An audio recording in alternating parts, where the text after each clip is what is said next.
나누겠습니다. 이 시편 49편은 유대인들이, 이스라엘 사람 백성들이 그 장례식장에 가서 그 죽은 시신 앞에서 이 시편 49편을 암송을 했다고 합니다. 그 왜 그럴까요? 사람이 죽었는데 장례식 하는데 왜 시편 49편을 거의 암송을 하고, 왜 이 말씀 속에서 그 한 인생이 종말에 있어서 마지막에 가족들이나 또 당사자나 이 시편을 왜 좋아하고 또 그 의미와 뜻을 생각했을까 하는 것입니다. 그것은 다름 아니고 오늘 12절과 20절에서 이 전체 29절 속에서 12절, 20절에서 똑같은 말이, 거의 같은 말이 조금 차이가 나는데, 지금 말씀을 두 번 강조했어요. 12절을 다시 보면은 사람은 존귀하나 장구하지 못하며 멸망하는 짐승 같도다. 다시 한번 20절을 다시 읽어볼까요? 시작. 존귀하나 깨닫지 못하는 사람은 멸망하는 짐승 같도다. 이 두 구절에 같은 점이 있고 다른 점이 있습니다. 똑같은데 하나만 달라요. 여러분 발견하셨어요? 눈에 보입니까? 사람은 다 존귀한데, 존귀한 존재인데, 근데 장구하지 못해, 영구하지 못하다는 거야. 영원히 못 산다는 거죠. 그리고 멸망하는 짐승 같도다. 그건 같아요. 존귀하나 깨닫지 못하는 사람, 멸망하는 짐승 같다. 그러니까 12절과 20절은 장구하지 못한다는 요 말이 들어가 있고, 마지막 절에서는 깨닫지 못하는 사람이라는 말이 들어가 있습니다. 강조점이 어디 있습니까? 왜 사람은 존귀한 존재인데 왜 영원히 못 삽니까? 왜 장구하지 못할까요? 왜 영구하지 못할까? 우리가 뭐 반영구적으로 쓴다 그러지 않습니까? 왜 우리 인생은 왜 장구하게, 영구하게 왜 삶을 못 누리냐 이거야. 왜 존귀한데 왜? 사람은 그 자체만으로 존귀합니다.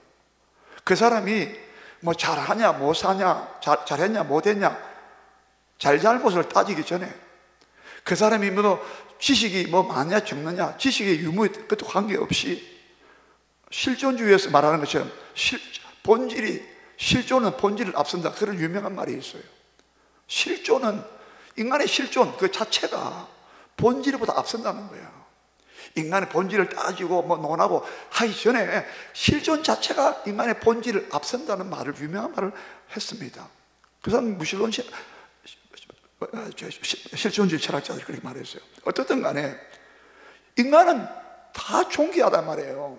사람의 모양만 갖췄어도, 사람으로만 태어났어도 이성이 있고 판단을 하고 양심도 좀 남아있고 윤리와 도덕의 그런 가치도 알고 있고, 인간은 그 존재하는 것 자체만으로 벌써 존귀하다고 이야기하는 거예요. 우리 성경적으로 알고 있지 않습니까? 하나님의 형상과 모양으로 지음받았기 때문에 하나님을 닮았다는 거예요. 얼마나 존재의 출발부터, 시작점부터 우리는 다른, 멸망하는 짐승과 다릅니다. 짐승들은 그냥 본능적으로 먹고 살고 자다가 또 막 다투고 빼앗고, 본능적인 만족감이나 본능적인 어떤 생존의 욕망에 의해서, 욕구에 의해서 본능으로 시작해서 본능으로 끝나는 게 짐승이에요. 짐승. 사람은요, 아무리 못 배우고 아무리 재물 돈도 없고 해도, 천하다 할지라도 사람은요 존재 자체부터가 존귀하단 말입니다. 하나님의 영, 호흡, 하나님의 호흡을 불어넣었다 그랬잖아요, 창세기 2장 7절에. 근데 왜 멸망하는 짐승 같아요? 왜 영원히 못 삽니까? 전도서 3장 11절 너무나 유명한 말씀이죠. 하나님께서 모든 것을 아름답게, 때를 따라 아름답게 지으셨다. 모든 것을 철 따라 아름답게 하셨다. 봄, 여름, 가을, 겨울 4계절 보세요. 밤, 낫 보세요. 그런데 거기서 영원을 사모하는 마음을 주셨다 우리에게.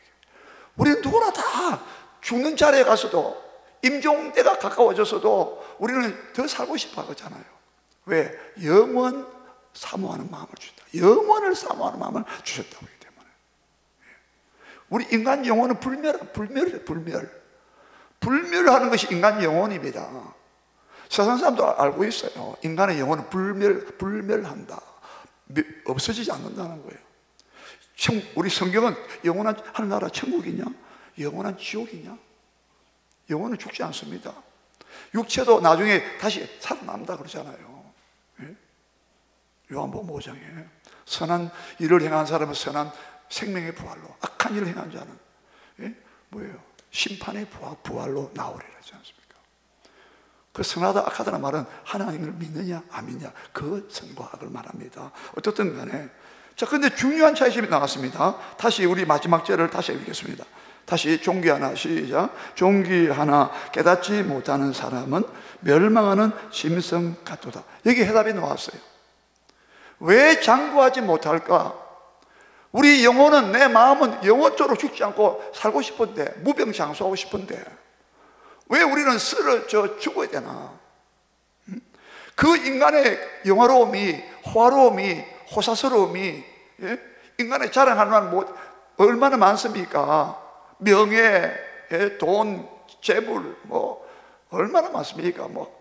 지식, 인간의 경력, 인간의 관록, 얼마나 자랑할 게 많습니다. 근데 다 쓰러져 버려요. 사라지고.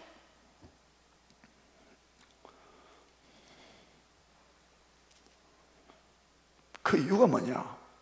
깨닫지 못하기 때문에.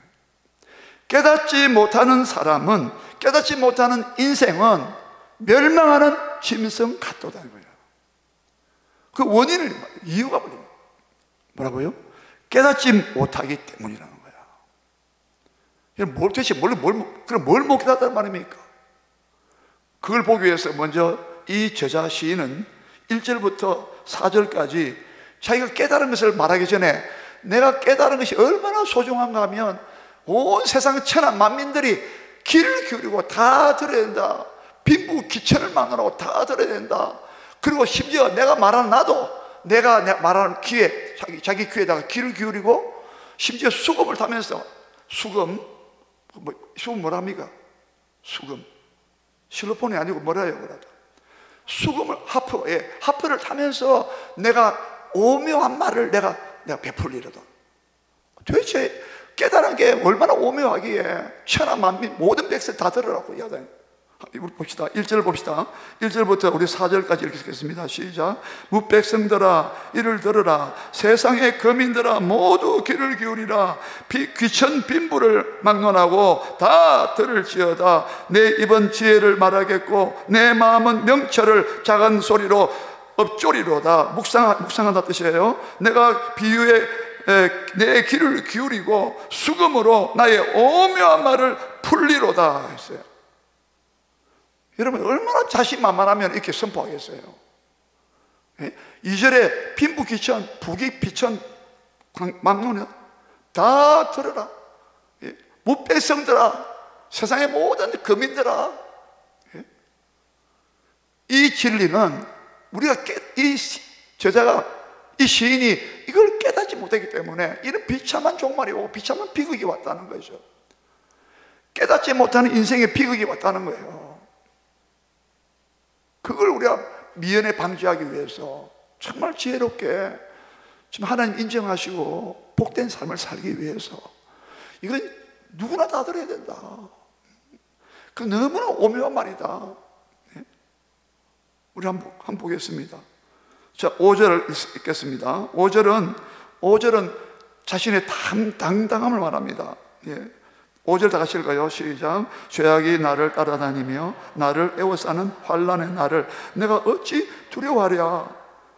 지금 모든 사람을 다 불러 모아놓고 내가 깨닫는 거, 내가 깨달은 거 여러분도 깨달아야 된다. 그래야 멸망하는 짐승처럼 그런 운명을 당하지 않는다.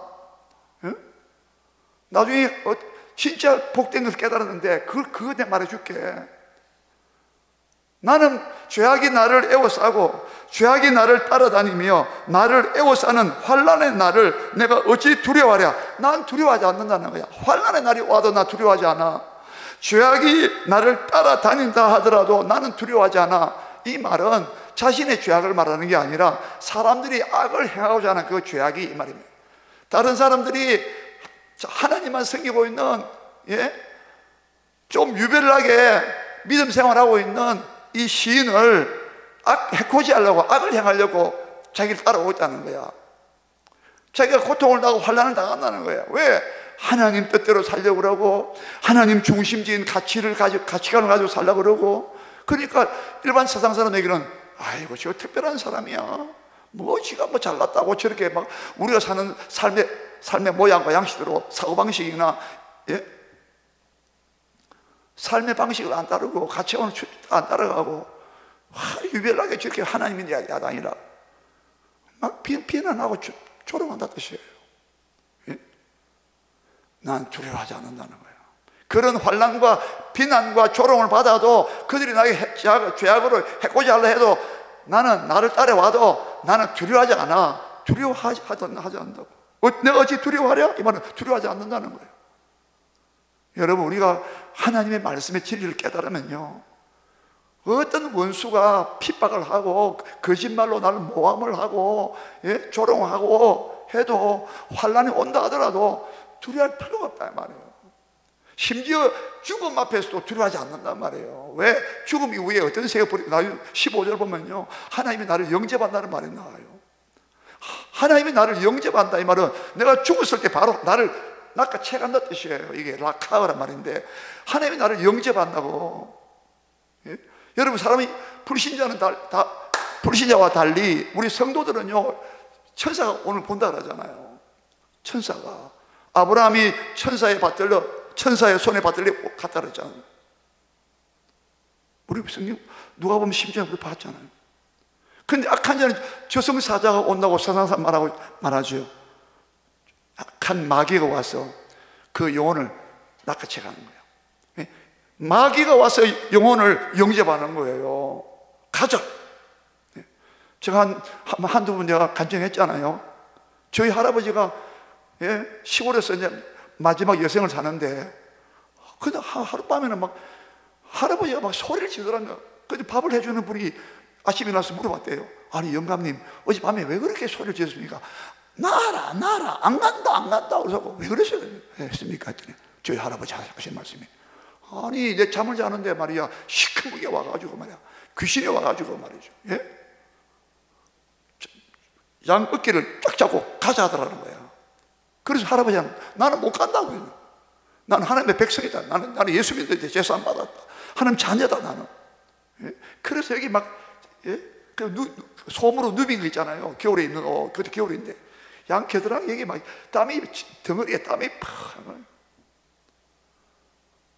여러분, 하나님이 우리를 영접하시기 때문에. 자, 그러면 그 깨달은 내용을 보겠습니다. 6절부터 우리 8절까지입니다. 그 깨달은 거 보겠습니다. 6절부터 8절을 뭘 깨달은가? 첫 번째 깨달은 게 나옵니다. 시작.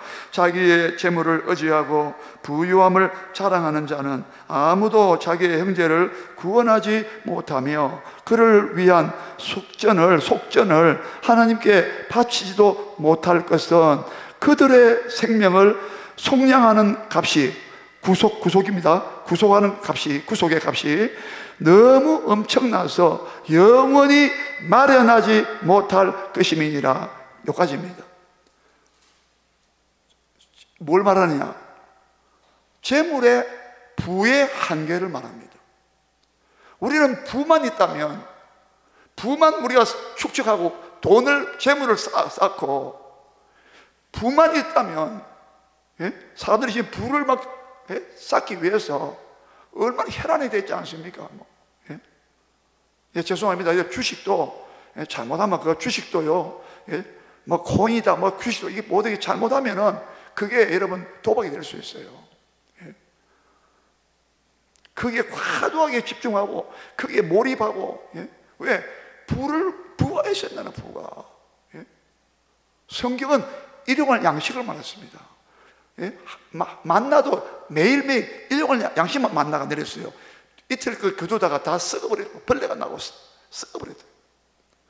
안식일 날 위해서만, 안식일 바로 전날은 이틀분을 안식일날 만나를 안 거두러 왔으니까 예수님이 주기도문도 일용할 양식을 주옵시고, 디모데전서 6장 17절에 우리가 아무것도 가진 것이 없으면 가져갈 것도 없다고 했어요. 예. 아무것도 안 가져가. 올 때도 아무것도 안 가져가. 우리 알몸으로 태어났잖아요.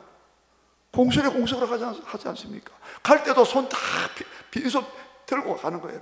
손 펴고 붙잡았던 거 다 세상에 내가 이것이 영원할 것이라고 붙잡았던 거, 예? 지금 다 손 펴고 다 간다고요. 다 보세요.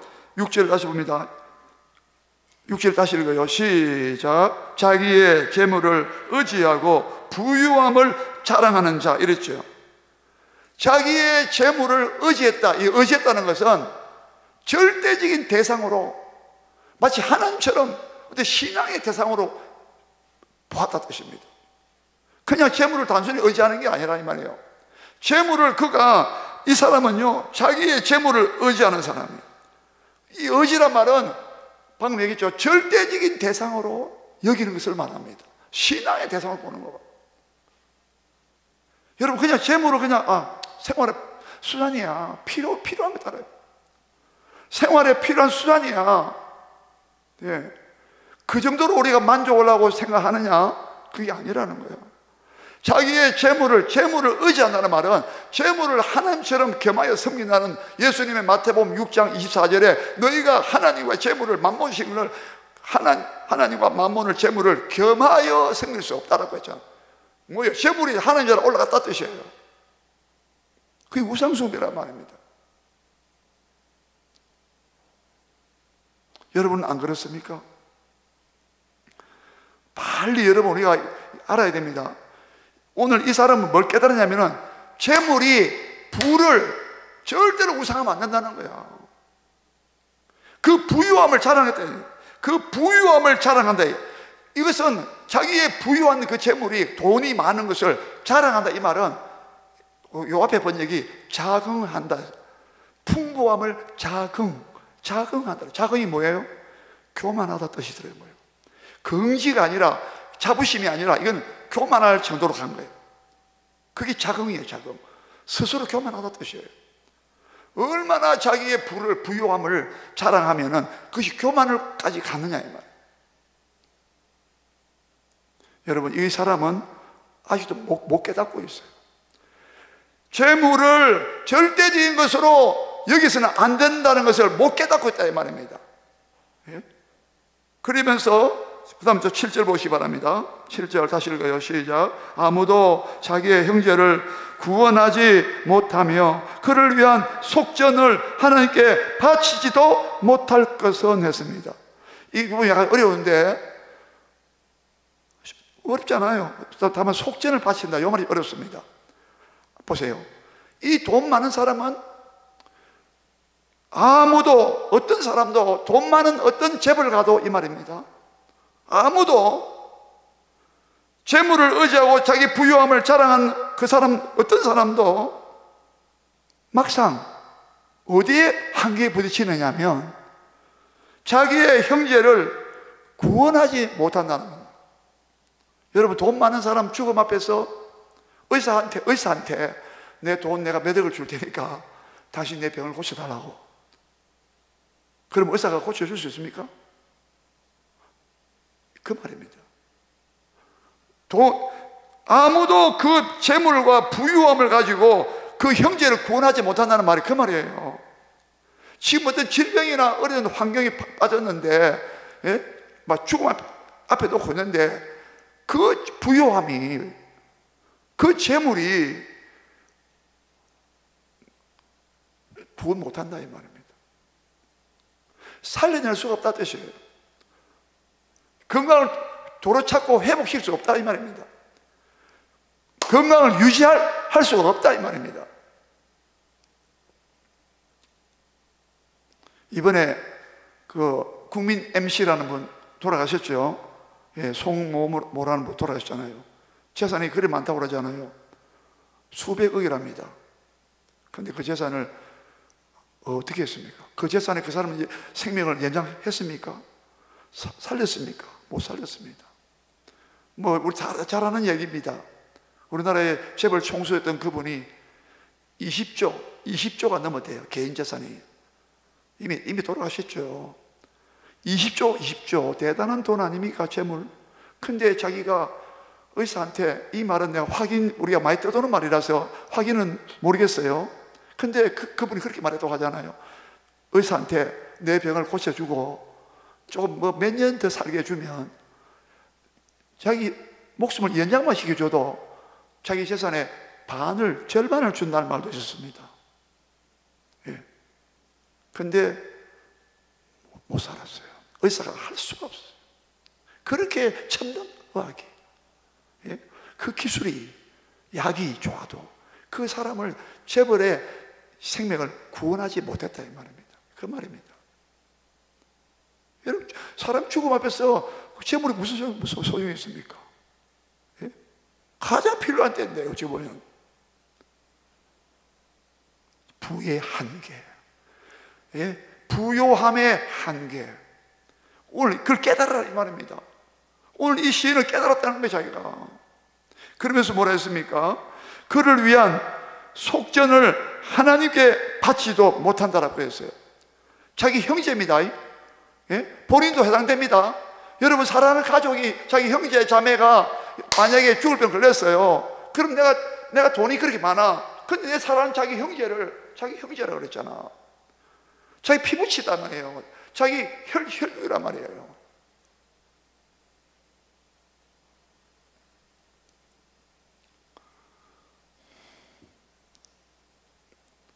혈육도 구원 못 한다는 거야. 근데 속전을 하나님께 못 바친대. 하나님께 돈을 바친다는 거예요. 돈. 배상금인데, 이게 뭐냐면, 율법에 보면요, 하나님의 율법을 지키지 못할 경우에 어떤 때는 돈을 내가지고 일종의 벌금 비싸게, 우리가 뭐 법을 어기면은 벌금 내지 않습니까? 그러면 벌을 면제받잖아요. 하나님의 율법에 보면은 법을 못 지켰을 때에 배상금을 냅니다. 배상금을 내면 하나님께서 그걸 용서해 줬어요. 그게 속전이에요. 속전. 예? 몸값. 예? 노예를 풀어줄 때에 몸값을 지불하고 자유롭게 풀어주잖아요. 그게 속전이거든요. 그것도 못한다는 거야. 왜? 너무나 엄청난 그 생명의 구속이 8절 다 같이 읽어요. 엄청나기 때문에. 8절 다 같이 했습니다. 시작. 그들의 생명을 속량하는 값이, 이게 속전이 똑같은 말입니다. 너무 엄청나서 영원히 마련하지 못할 것임이니라. 여러분, 생명하고 바꿀 수 있는 돈은, 물질은 없다 뜻입니다. 왜? 생명의 값은 무한대라는 거예요. 생명은 어떤 것으로 값을 지불해도 못 산다는 거야. 구원 못 시킨다는 거야. 여러분, 죄를 짓고 지옥 갈 사람인데 하나님 앞에 하나님의 돈 100억을 드릴 테니까 내 영혼을 죄에서, 지옥에서, 멸망해서 건져달라고 못한다는 겁니다. 왜? 생명을 구속하려면, 그 생명을 구원하기 위해서, 예? 육체적으로 다시 살든 영원한 지옥의 멸망에 가지 않도록 천국에 가게 하기 위해서 돈을 바친다? 안 된다는 겁니다. 왜요? 영혼의 값은, 우리 영혼의 이 값은요, 값어치는 어마어마하기 때문에, 엄청나기 때문에, 그들의 생명을 속량하는 값이 너무 엄청나서 영혼이 마련하지 못한다는 거예요. 예? 예수님 말씀하셨잖아요. 예. 사람이 만일 온 천하를 얻고도 자기 목숨이란 무엇이 유익하리요? 사람이 무엇을 주고 자기 목숨을 바꾸겠느냐? 바꿀 게 없어요. 오직 이것은요, 돈으로 해결할 수 없는 것이에요. 예? 오직 예수 그리스도의 보혈의 피만이 우리의 생명을 속전으로 대속물로 주셨다고 말씀했지 않았습니까? 마태복음 20장 28절에서 내가 온 것은, 인자가 온 것은 섬김을 받으려 함이 아니라 도리어 섬기려 하고 자기 목숨을 많은 사람의 속전으로, 대속물로 같은 뜻입니다. 속전으로 대속물로 주려 함이라 하잖아요. 죄가 없으신 하나님의 아들의 피만이 우리의 생명을 구원하는 속전으로 드릴 수가 있는 것입니다. 자, 두 번째 깨달은 게 뭐냐? 9절과 10절인데 같이 읽겠습니다. 시작. 그가 영원히 살아서 죽음을 보지 아니할 것인가? 그러나 그는 지혜 있는 자도 죽고 어리석고 무지한 자도 함께 망하며 그들의 재물은 남에게 남겨두고 죽는 것을, 떠나는 것을 보게 되리로다. 두 번째는 뭘 깨달으냐면, 첫 번째는 재물의 한계, 돈을 주고 자기 생명을, 자기 형제의 생명도 자기 생명도 구속하지 못한다는 거예요. 두 번째는 뭘 깨달으냐? 죽는다는 사실을 못 깨달았다는 거예요. 여러분, 사람은 참 이상하죠. 자기가 죽는다는 사실을 못 깨달아요. 지금 자기 형제가 죽어도, 부모가 죽어도, 내 친구가 죽어도, 내 사랑하는 가족이 죽어도 자기는 안 죽을 것처럼 착각하고 산다 이 말입니다. 그런데 이 사람은 오늘 깨달았어요. 뭘 깨달았습니까? 우리가 영원히 살지 못하고 반드시 죽는다는 사실을 깨달았다는 거야. 자기가 반드시 언젠가, 내가 어느 순간에 지금도 죽을 수 있고 내일도 죽을 수 있고 항상 죽을 수 있다는 것을 인정하는 사람만이 나를 죽음과 사망에서 구원하신 예수 그리스도를 영접하고 하나님을 믿게 되어 있다 이 말입니다. 그걸 깨달아야 멸망하는 짐승이 안 된다는 거예요. 그걸 깨닫는 자가 되어야 존귀한 인생을 산다 이 말입니다.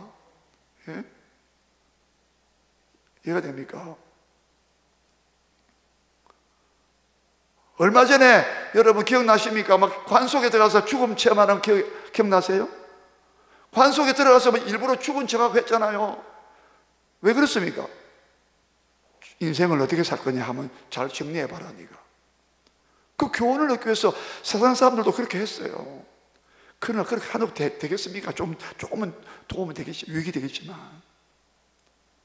여러분, 우리는 욥기서 4장 19절 말씀과 같이 하루살이에 눌려 죽는다 했어요. 바이러스, 지금 세금 보세요. 바이러스 때문에 얼마나 죽습니까? 얼마나 공포에 떨고 있었습니까? 예? 오늘 밤에 너의 영혼을 내가 도로 찾으면, 누가 보면 우리가 12장 20절에서 어리석은 그 부자가, 예? 그렇게 막 곡식을, 물건을 쌓을 곡간을 새로 짓자, 크게 짓자, 내가 여러 해 동안 쌓아둘 곡식과 물 내가 쌓아두었다. 내 영혼아 먹고 마시고 쉬자, 평안히 쉬어라, 즐기자 했을 때 하나님께서 어리석은 부자요, 어리석은 자요, 오늘 밤에 너의 영혼을 도로 찾으리니 네가 준비한 모든 것이 누구 것이 되겠느냐. 여러분, 내가 내일도 죽을 수 있다, 내 자기 죽음을 깨닫는 사람, 인정하는 사람은요, 그 재물에 집착 안 합니다. 왜? 재물은 있다가도 없어진다 그랬어요. 잠언 23장 5절에 재물에 날개가 단다. 재물에 날개가 생겨서 독수리처럼 하늘에 헐헐 날아간다고 잠언 23장 5절에 나와 있어요. 그러면서 내가 그 재물에 대하여 어찌 내가 주목하겠느냐. 허무한 것은 허무한 것이라고. 재물이 허무한 것인데 어찌 내가 주목하겠느냐. 날개가 나서 재물에 날개가 날아가지고 하늘에 독수리 날아가 버린다는 거예요. 디모데전서 6장 10절에 돈을 사랑하는 자는 일만하게 뿌리가 되나니 근심으로써 자기를 찔렀도다. 돈을 집착하고 사랑하는 자는, 우상숭배하는 자들은요, 그 돈에 대한 근심 때문에 자기를 찔러서, 예? 자살 많이 하지 않습니까? 근심으로 벌써 자기 찔렀고, 사람으로 하여금 파멸과 멸망으로 떨어지게 한다고. 침륜이라고 옛날 번역을 그렇게 했어요. 침륜에 빠진다고. 여러분, 죽음에 한번 보세요. 14절 보시면, 14절 죽음이 뭔가 보면 14절 다 같이요, 시작. 그들은 양같이 소울에 두기로 작정되었으니 사망이 그들의 목자일 것이라. 정직한 자들이 아침에 그들을 다스리리니 그들의 아름다움은 소멸하고 소울이 그들의 거처가 되리라. 사망이 목자가 돼요. 사망. 예수님이 선한 목자이신데, 영원한 나의 목자시라는데 사망이 목자가 된대요. 사망이 끌고 간다 이 말이에요. 돈을 사랑하는 자는, 재물을, 부유함을 좋아하는 사람들은 죽음이 그를 끌고 간다는 거야. 그 재물을 못 사용하지 못하고. 사망이 그들의 목자가 된다 그랬습니다. 17절 보십시오. 17절 시작. 그가 죽음에 가지고 가는 것이 없고 그의 영광이 그를 따라 내려가지 못함이로다. 18절입니다. 그가 비록 생시에 자기를 축하하고 하며 스스로 좋게 함으로 사람들에게 칭찬받을지라도 19절입니다. 그들은 역대 조상들에게로 돌아가리니 영원히 빛을 보지 못하리라. 예. 여러분, 죽음이 오니까 아무것도 못 가져간다고 17절에 말했어요. 18절에는 자기 생시에는 자기를 축하했다 이 말은 자기 스스로 만족했다. 이만하면 내가 대단한 존재야. 명예도 높고 지위도 높고 재물도 있고 자기를 축하했어요. 또 스스로 자기를 좋게 평가하고 있습니다. 자기 착각 속에 산다 이 말입니다. 사람들이 막 칭찬을 막 했어요. 그런데 19절 보니까 그가 역대 조상들에게 다 돌아갔는데, 저 무덤에 들어갔는데 지옥 갔다 이 말입니다. 여러분, 스올이란 말이 계속 나왔어요. 앞에 보면 스올의 권세.